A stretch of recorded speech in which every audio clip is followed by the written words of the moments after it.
Valter, meile räägitakse ju tänases maailmas päris palju meedias, eks ole, et kliima on kriisis, meil on midagi hirmsat maailmaga just kliima tõttu toimumas. Kuidas teie vaatate sellele debatile?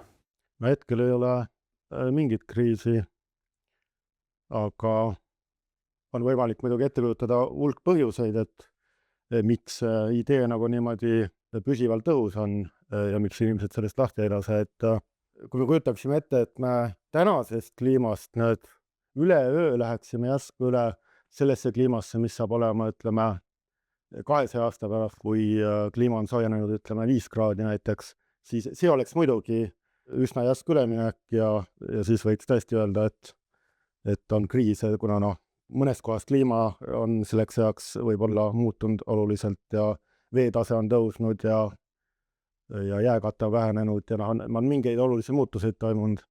Aga tegelikult kõik need asjad saavad juhtuma aeglaselt ja järk-järgult ja see kohastumine ei tohiks olla siin mingi probleem. Inimeste jõukus ja tehnilised võimalused ilmselt arenevad oluliselt kiiremini võrreldes nende väljakutsetega, mida see kliima muutumine siis esitab.